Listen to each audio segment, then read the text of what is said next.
Welcome back in, everyone, to EA Sports coverage of the NFL. We're in the first quarter play, and it's the Browns in control of the football.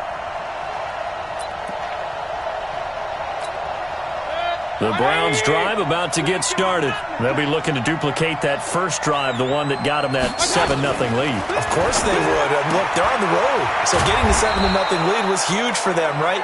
Imagine getting up 2 touchdowns on the road, taking the crowd out of the game. It'd be ideal. That'll move the sticks for the Browns, a gain of 12. 180.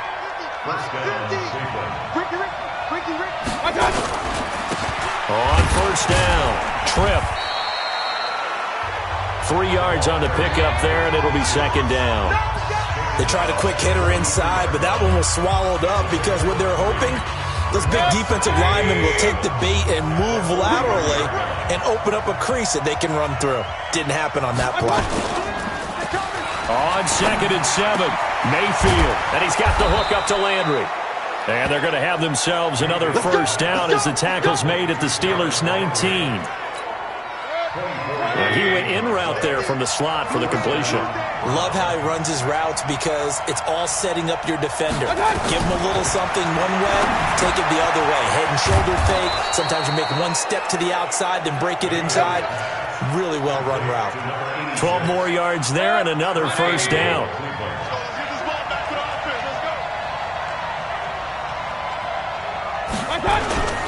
They'll try and run for it on 1st and goal.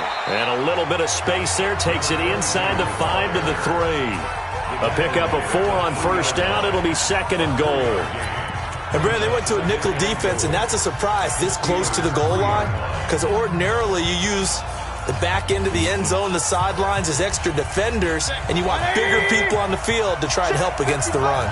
So the ball position now at the 3. Here's 2nd and goal. And the D not yielding much there. He's only going to get a yard to about the 2. His path became similar to almost running a stretch play, didn't it? Trying to find a crease, anywhere to put his foot in the ground and cut back. It just never materialized. Maybe the first big test of the season here on both sides. This is 3rd and goal. And they'll let their fullback try and push the pile. And they're going to mark him down short, maybe by about a yard, if that. Let's give credit to the defense. They got plenty of bodies to the point of attack and stuff the run. But I just wonder if the offensive line let down a little bit, knowing that the big guy was getting the ball, and they just expected him to pick up a first. And the 11-year veteran bangs it through. And the lead moves to 10-zip. They took it all the way to the 1, but in the end, opt for 3. Just doesn't sound right, does it? If you get all the way down to the 1-yard line, isn't that supposed to be a play in the end zone that culminates in a touchdown for your team? And per usual, it felt like the guys on the sideline wanted to go ahead and go for it. Of course they did, but of course head coach, it defers back to him, and he made the decision, let's get 3 out of this, make sure we get some points. Pittsburgh's offense now heading back out onto the field. And on that last drive, went for it on 4th, turned it over. But good job by their defense, though. They held him to 3, but this offense, they've got to be a little bit better, a little bit more careful here. And sometimes when you see these calls on 4th down, when they decide to go for it, it's not necessarily the coach saying, I believe in my offense. Sometimes the coach saying, I believe in my defense. I can afford to go for it here because if we don't get it, I don't think we'll give up more than 3. And that's exactly what happened there. You think that factored in? I do. I think that he had that in his mind going into the game, that I'm going to be aggressive on offense because I know I've got a defense that can hold up their end. That one good for 14 yards and a Steeler first. So from the 39 now, they'll come up on a 1st and 10. 10-0 the score after 1 on EA Sports.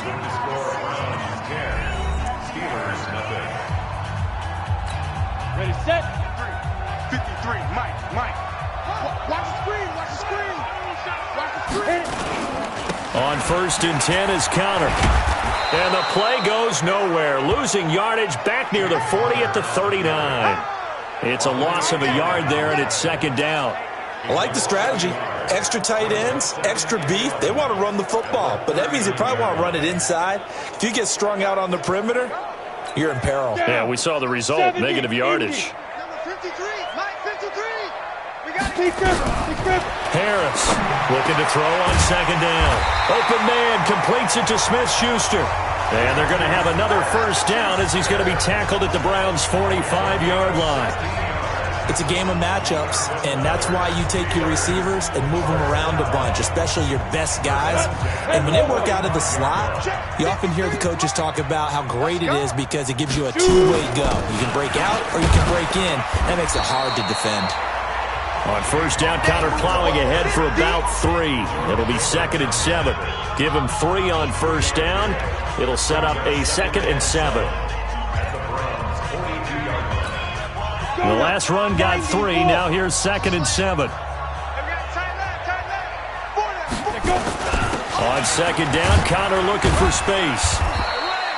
3 yards on the pickup. That's going to set up an interesting 3rd and about 4 to go. One thing to keep in mind, partner, especially in the second half, when you've got a running back of this size, of these dimensions, I can just tell you, attrition does set in for a defense because you're excited about hitting him in the first half. Maybe not so much in the second half, and some of these shorter gains turn into bigger runs later. He can run for it, and he will.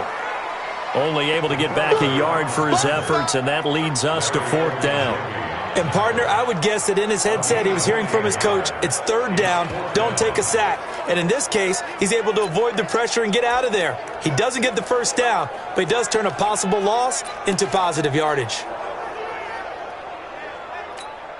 Feeling like they're not quite in field goal range yet. They're going to go for it on 4th.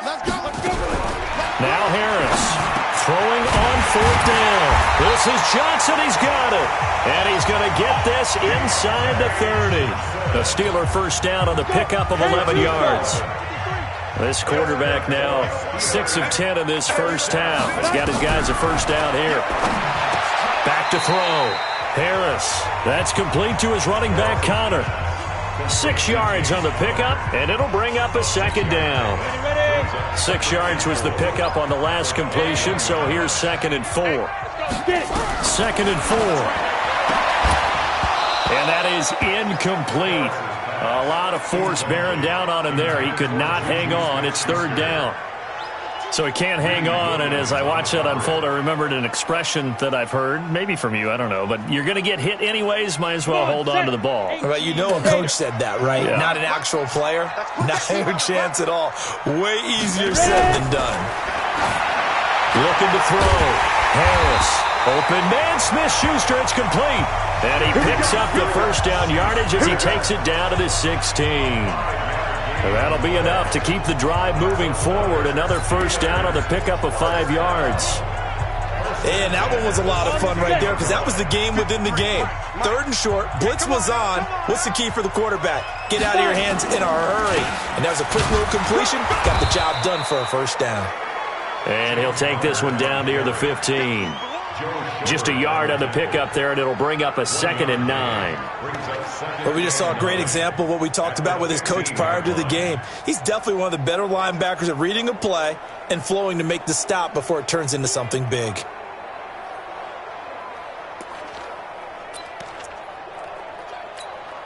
Here's 2nd and 9, just a yard on that last run. He can't hang. They run with Connor. Trying to find a lane, but instead he'll get back to the line of scrimmage and no more. Nothing doing there as the 13th play of the drive proves to be unlucky. Perfectly designed blitz right there. They took that one from the grease board to the field because they were able to free up their linebacker to get into the backfield and spill the play. And the Steelers on 3rd down. They've hit 2 for 4 thus far. This is 3rd and 9. Now a 3rd down throw, but it misses the target, incomplete. Once you get into the red zone and the safeties have less ground to cover, you'd better be quick with your delivery. Not much space to get a ball in there. Yeah, when that field shrinks with those safeties, it's almost like there's a couple extra defenders out there, right? It certainly is. They end up taking up extra space just because there's not enough space for receivers to run through. And his kick is good. And they get themselves on the board here. It's 10-3. Well, that's something of a pick-me-up, and the offense certainly has struggled, but they do get the field goal before half to put 3 on the board. Yeah, you don't want to be shut out, but let's face it, those 3 points, that's not going to solve all their problems either. That's fielded in the end zone. And no run back here. This will be a touchback, and it comes out to the 25-yard line. Heading out as a Cleveland offense now as they get set to take over here. And last time they got 3 points, but it was a chip shot field goal. And when you go to the sideline after a chip shot field goal, maybe the offense not too happy. It's a balancing act, isn't it? Because you're exactly right. They're none too pleased that they didn't punch it in for... Now that'll be tipped and intercepted. Picked off by Justin Lane. And he's free going down the left side. It's a foot race. And he brings this one back. It's a pick six for a Steeler touchdown. Ah, yes, the old tip drill works to perfection there. You're bringing back great memories. Used to love that drill. And a lot of times in practice, you work on it, not just one tip, but multiple tips, just in case the ball stays in the air for a while, to have an awareness and the ability to go up and grab it, and then you want to get some blocking support and end up in the opposite end zone. In that tip drill, what do you yell? For us, it was Oski. Okay, Oski was an interception. For different teams. Different teams have different ways of doing it. I've heard bingo, jackpot. The worst I ever heard, though, was Frankenstein. You don't want it to be a two-syllable word. You want to get it right down and go. Oski is really the preferred word. Oski. Extra point right down the middle. And we are even at 10 apiece. All level now at 10 apiece as the kick's away. This is taken about 7 yards deep. And no run back here. This will be a touchback, and it comes out to the 25-yard line. And now Cleveland geared up to take the field. Mayfield going to lead the Browns up now, 1st and 10 at their own 25-yard line. Mayfield looks to throw. He's got the hook up to Odell Beckham. And they get him down, but not before he takes it across the 40-yard line. A good play there as the Browns strike for 16 and a first down. One play has them up past the 40 already, and another 1st and 10. They'll try the left side. Trip, and that play went nowhere. Losing yardage. It'll be back at the 36.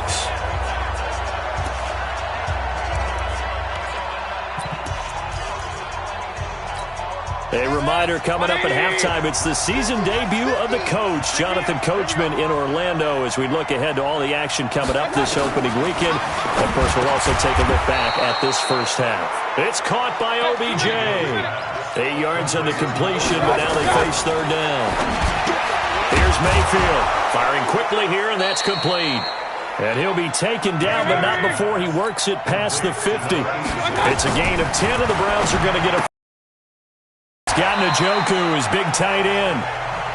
Well, this is how you shake the thoughts of that interception on the last drive. You come out and start this one 4 for 4. And watching him throw it around with that type of confidence reminds me of a guy I played with way back when and told me, I don't care if I throw 10 interceptions in a row.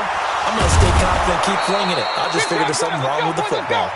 And they're going to have themselves another first down as the tackle's made at the Steelers' 25-yard line.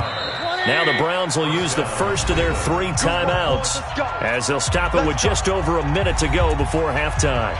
Well, that's what you're looking for when you want to throw the ball downfield. You want one of those guys who can play out on the perimeter, can play out wide, who can not only get open, but when they're covered, can uncover themselves downfield and create catches. To the right side, and he's got Landry complete. Now the Browns signal for the second of their timeouts as the clock will stop with 55 seconds to go until halftime.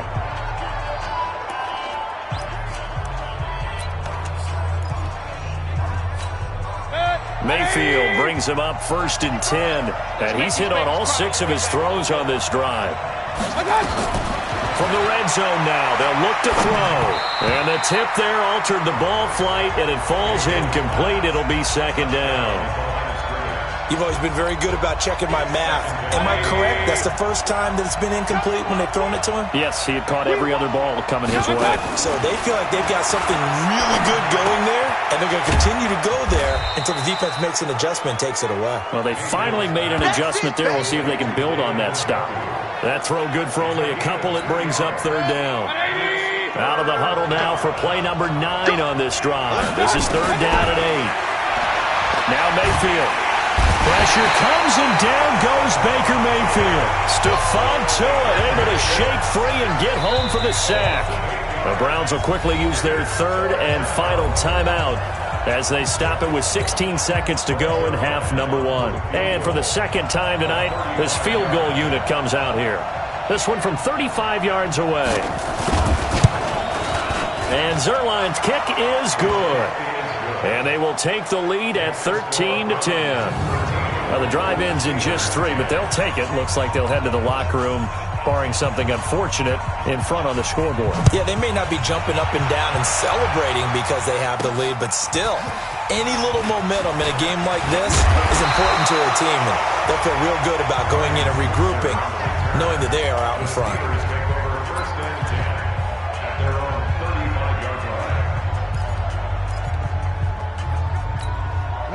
The Pittsburgh offense at the line to start their next drive. Likely time for just one final play, and then it'll be off to the locker room to talk about how they can erase this deficit. Yeah, and I think a lot of people look at it and go, well, maybe you take a shot here. Maybe you get some momentum going into the half. What's the flip side of that? You do something crazy, quarterback gets hit, ball comes free, and now you're down an even bigger margin. Go ahead and take this one, go to the locker room, start over. Here's 2nd and 10 now from the 35. To throw is Harris. A final shot before break. He's going to wind up and air it out. And that will be incomplete. Tried to dial up the long one way out there, but it'll be 3rd down. So we have reached halftime here in the Thursday night opener. As we'll send you down to Orlando, and we check in with Jonathan Coachman for our EA Sports Halftime Report. Coach. All right, Brandon, good to get another season underway. We'll get back to you guys for the second half of the season opener. But first, let's take a look at what's still to come here in the opening weekend of the NFL season. As far as the early games go on Sunday, we'll have our eye on Arrowhead Stadium in Kansas City. A big one for the Chiefs as they'll take on the visiting Baltimore Ravens. Later in the afternoon, one of the games to spotlight will be at Ford Field in Detroit, where it'll be the Lions taking on the Denver Broncos. And lastly, we'll all be tuned in on Monday night for what should be a great one between the Oakland Raiders and what equates to be a very tough opponent. In the game you're watching has been Baker Mayfield with a strong first half. His guys lead, though by only a field goal. Still anybody's game. As we send it back to Brandon Godden and Charles Davis. This is taken at the 3. And he's up across the 25 and down at the 28-yard line.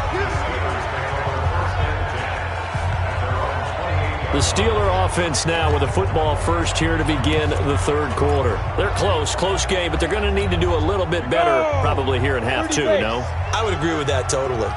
I would guess it in the locker room. They talked about cleaning up some of the errors, but overall, I think they wanted to be positive with them. Guys, we're right there. Just not playing as well as we need to.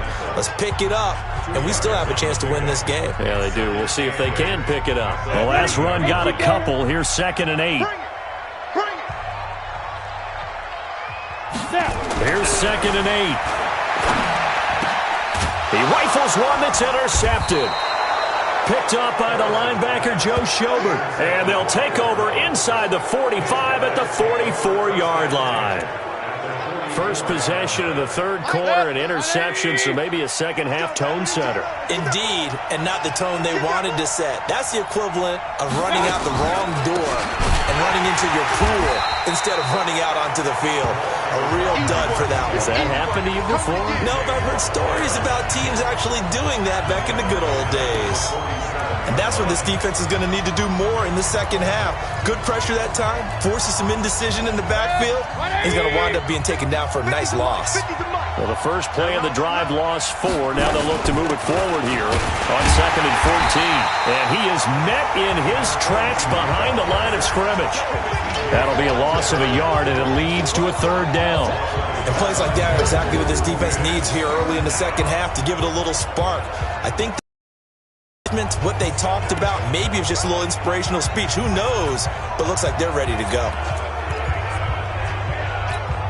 So time to start going in the other direction as they come up now 3rd and long. Working out of the gun, Mayfield finding a safety valve here. That's complete. And he gets this only to the 44-yard line. Not near enough to keep the drive alive. So much about this game is just understanding situations and then having to execute, isn't it? Guard the first down sticks. Don't let them get there.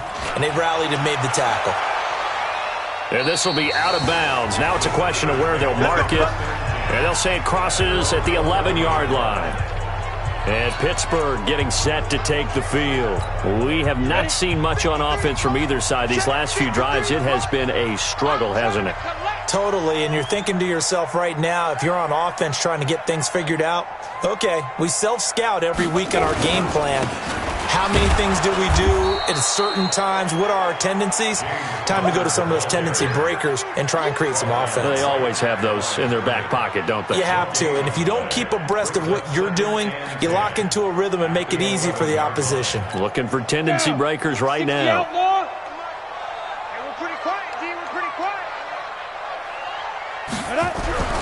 Harris now to throw on second down. And it's complete. He gets this one to Washington. And he gets this one just shy of the 35 to the 34. Last play they got stuffed at the line. Different story here, over 20 yards. From the 34 now, here's 1st and 10. Here's Harris off the bootleg. Got an open man, it's Washington. And he'll be taken down, but not before he gets into enemy territory. The Steelers able to pick up 18 yards there. The goal for any offense versus a zone defense, find the holes where guys are available and put the ball on the receiver before any defender can step up and fill it. They did it well there. Perfectly executed crossing route. Got her on 1st down. Not going to get a whole lot. Maybe a couple. 2nd down coming up. Tough first half for him, unable to put up the numbers he's used to producing. But with a guy like him, you and I both know it just takes a couple of explosive touches for him to make an impact on this game and on the stat sheet as well.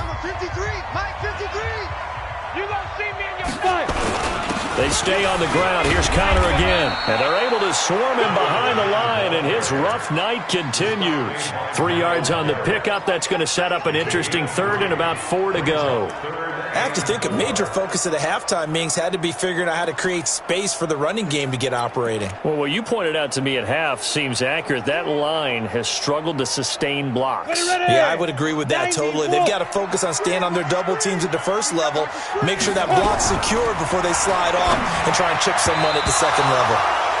Now, meanwhile, a pass that should have been intercepted, but it winds up falling incomplete. Not only was the call spot on, how about the execution of that defense right there? The zone was absolutely locked up tight. He was trying to force it in there on 3rd down. But if there's a time to force it, he felt like he needed to make a play, right? Yeah, exactly right. 3rd down, you got to try and find something. There's nothing available there for him.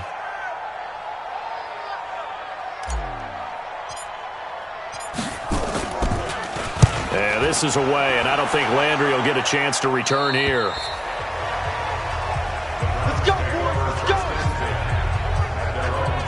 The Browns offense trotting back onto the field. And a tight game after punting last time. See if they can get something going on this drive.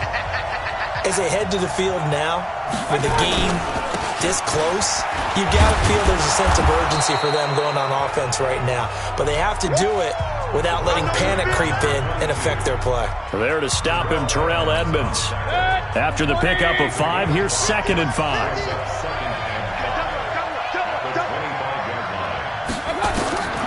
Mayfield to throw it. Pressure comes, and down goes Baker Mayfield. The sack by T.J. Watt, or as his mother Connie calls him, Trent Jordan Watt.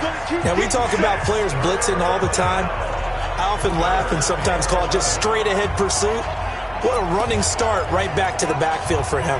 Yeah, it really didn't give anybody a chance to get up there and stop him. No, I mean, that's really, really difficult. You're asking a whole lot anyway, but when he gets that kind of a start and comes through clean. Now the pressure comes, and he goes down. Just inside the 10, back at the 9. T.J. Watt able to drop him that time for his 2nd sack of the evening. Man, he got in there so quickly, Charles. What could the offense have done to adjust and account for that? But what you're hoping is that you figure out and you see and get a clue that maybe there's going to be some pressure coming at you, and you change the blocking schemes. Maybe you go to max protection. The biggest one is maybe you bring your running back in to try and keep you clean. But in that case, that didn't happen. Zero accountability, and a sack resulted. Pittsburgh's offense now heading back out onto the field. And both of these defenses have been stifling these last few drives offensively. Just not able to get anything going, so what needs to change? I think a lot of the guys will go back and review, so to speak, because everyone has someone assigned to how did each play work. Okay, what did we use that kind of worked for us during this game? Try and get back to some of those plays, as well as the possibility of showing something you haven't shown already in this game and trying to change things up. We'll see if they take the advice of Mr. Davis. Pittsburgh getting 16 yards there and also a first down. This quarterback now 5 straight completions here in this second half. 1st and 10. Here's Connor. And they'll get this just to the 47. 1-yard gain. I'd say they've got to find a way to get him going. He's such a big part of their offense. I wonder if they might throw it a little and come back to the run. Anything, because you're right. He's pretty much been completely neutralized. The run only got a yard. Here's 2nd and 9. He'll stay on the ground with Connor again. And it's been like this all night long. Nowhere to run as they stop him behind the line. It'll go as a loss of a yard, and it'll set up 3rd down. Big play coming up. Here's 3rd and 10. I would expect to see some pressure here. Now, they struggled to get him rolling on the ground in the first half, and that's sort of continuing here in the 3rd quarter. Yeah, but I don't think it's time to abandon the running game. I would say keep feeding the horse, and I believe he'll eventually reward them, especially as we get deeper in the game. Back now in Pittsburgh. It's been a very hotly contested game to this point. Just a field goal separating these two teams as we get set for the 4th quarter. So signs of life in what's been a dormant offense in this second half. Here's 1st and 10. Back to throw. Harris. Washington's got him. And all the way down inside the 5 to the 4. That's over 40 yards of movement with those last 2 plays. Tell you what, he's been able to put the ball in some tight spots all game long. That throw, no different. Yeah, a lot of people would call it a gutsy type of a throw. I think he looks at it as, I can do it, so it's not that big of a deal to me, and I'm going to keep firing. Hey!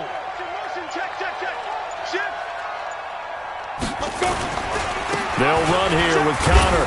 And he gets halfway home from the 4 down to the 2-yard line. Looking at this now, you got a couple more cracks here this close. Sneak it? I don't think you even go into a huddle. Just line up, snap it, and fall in behind those guys into the end zone. 2nd and 2. Got his man. It's caught for a Steelers touchdown. James Washington there to make the grab. And the Steelers have taken the lead. There was no going through the progressions on that touchdown pass. Yeah, nor was it necessary. His receiver won that route early, presented himself. No reason to wait. Go ahead and put it on him and score a touchdown.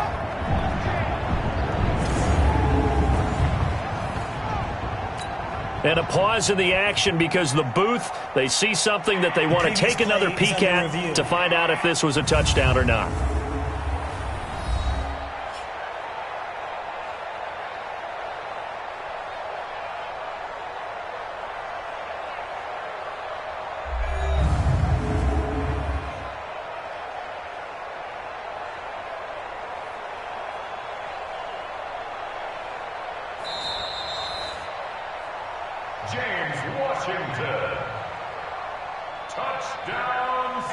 It took them an extra look, but they found out it is a touchdown indeed. The official says this one counts.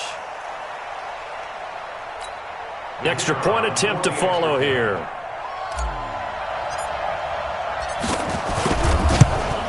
And it's no good. Well, that could be a critical miss here in a one-score game in the 4th.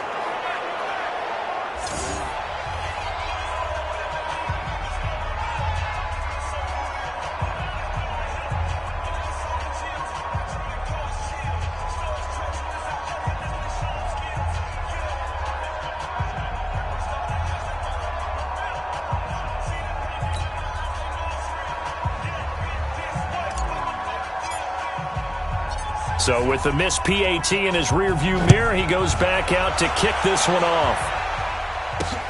This will be taken in at the 1. And he'll bring it a few past the 20 to the 23-yard line. Here comes the Browns offense back onto the field. And on the last go-around, they really couldn't get anything going. They had to punt from deep inside their own territory, which means you're going to lose the field position battle as a general rule. What they're looking for now is a little more consistency, move the ball at least a few times on offense, get a couple of first downs, and hopefully flip the field. Yeah, just something to build off of. That's what they're looking for here. That throw good for 4. It's second down. Well, they're unable to convert that into much, but it's never a bad idea to try to get the ball into a tight end of his caliber's hands and see what kind of disruption he can cause. Throwing again on second down. Mayfield. It's caught. Beckham. And able to get this one across the 45 before he's brought down. 19 yards to pick up there. Move the chains. If you're going to blitz, likely going to leave you in man coverage with this guy, and that is less than ideal. It is, because just about any offense that has an elite receiver, if you blitz and have him in man coverage, you're going to him, even if he has an elite defender on him, because he usually knows where the ball is before the defender does. And down he goes at the 49, a 3-yard pickup.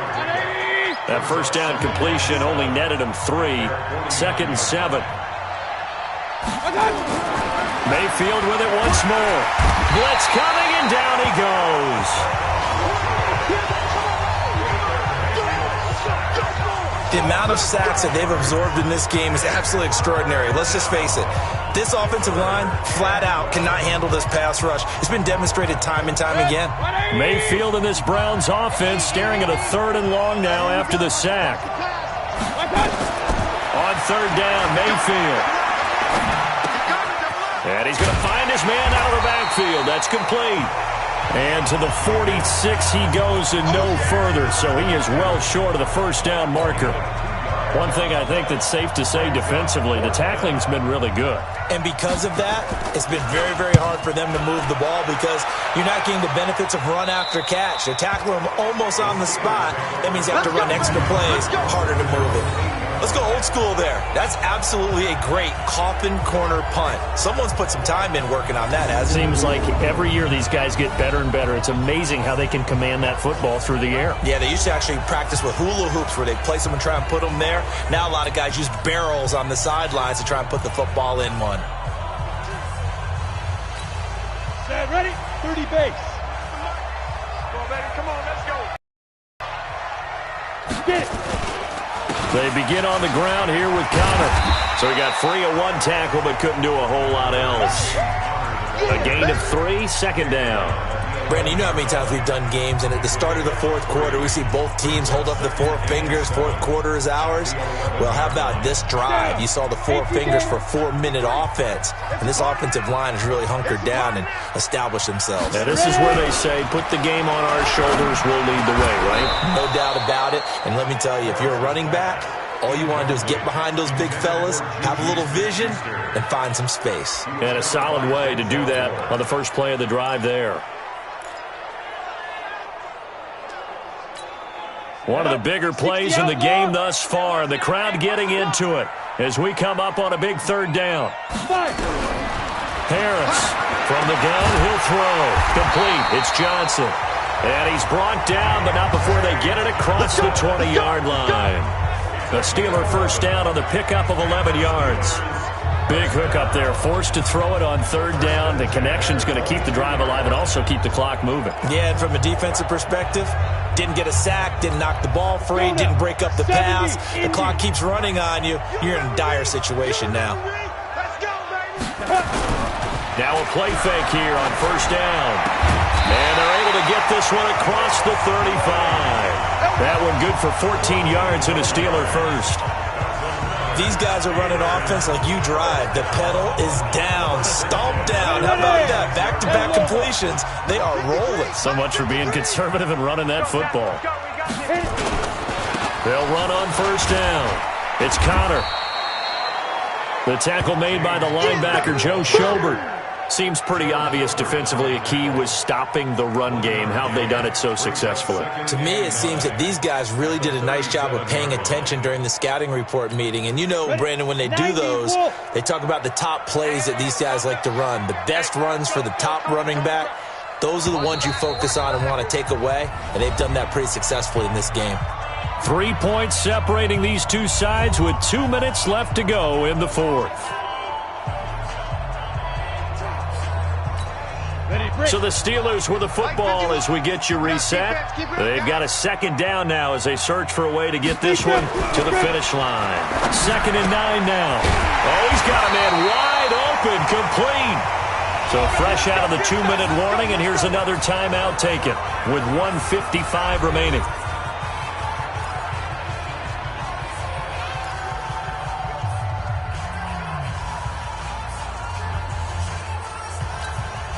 Not totally home free yet, but it's looking good as they come up 1st and 10.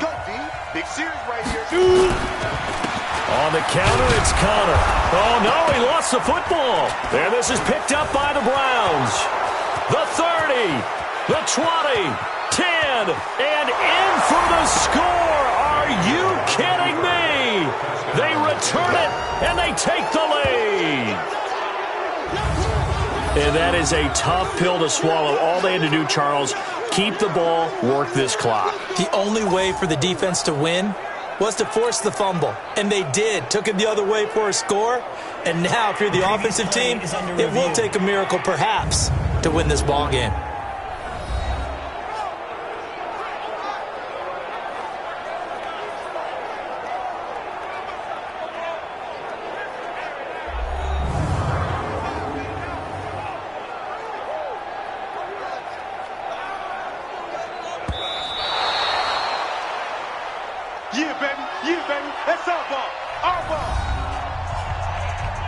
Partner, they're less than 2 minutes to go in the game, which means that this challenge was initiated by the fellas in New York.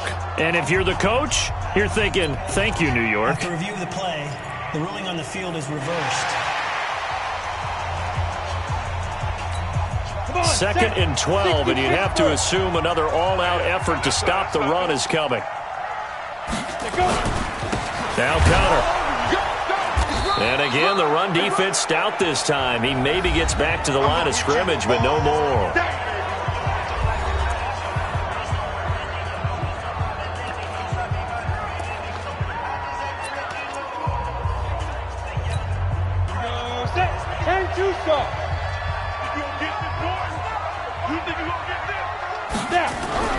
Now Harris on 3rd down and unable to connect, incomplete. Now give them credit, they took their shot, but it's going to bring up 4th down. He shook his head right when he released that throw. He knew it was going to be a little off target. Yeah, the excitement got him on that one. Wasn't able to control the fact the receiver was open, and it would have been an easy throw. And no return here. Where will they spot it? They say just outside the 20-yard line. Now Mayfield and the Browns. Down 16-13, a minute 39 to go. This is only week 1 of the season, folks. Get strapped in as they come up here 1st and 10. Mayfield to throw. Looking for his running back, and he's got it. And he's going to be stopped up right at the line of scrimmage. He'll look to throw. Not good. They didn't move the football an inch, and precious time ticking off the clock. And this will go as a gain of 7 as he gets it to the 30-yard line. He's back to throw.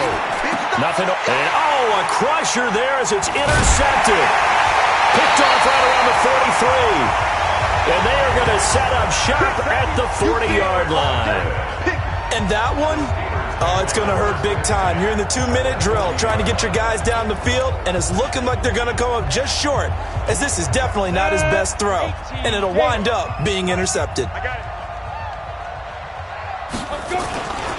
On 1st down, Connor. And I think this defense knew what was coming as he is smothered behind the line. That's going to go as a loss of a yard, and it'll be 2nd down.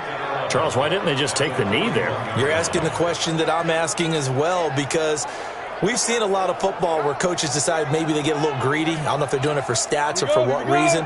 We've seen it happen in college. And how about in the NFL? The miracle of the Meadowlands. All they had to do was take a knee and the game was over. The Giants ran it one more time. Ball popped free. Philadelphia picks it up and wins the game. What year was that? 1978. I think it was in November. 2 runs in a row, but only 2 yards to show for it.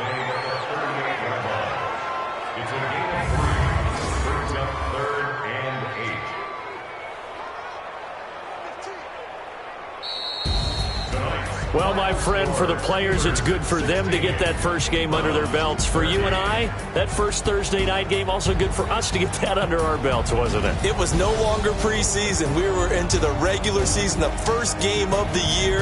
And, you know, all eyes were watching this one. Everyone was excited that football was back. And it's just special. You could just feel it. It's so good to have the pigskin back out there. It'll be crisp fall weather before we know it. You got that right, but I love the build-up to it, right? All day long anticipating it, and then we got here and we saw a game, the first game of the year. Let's keep going. So for the Steelers, they begin the new campaign with a victory here in front of the home crowd in the Thursday opener. And they'll get a few extra days to get ready for next week, where they take on the Seattle Seahawks. Meanwhile, for Cleveland, they obviously fall to 0-1 with the defeat. And they'll get a chance to redeem themselves at home next week. So for Charles Davis and our entire crew, I'm Brandon Gaudin. Next game, guess what? Charles and I will be here again. It's the NFL on EA Sports.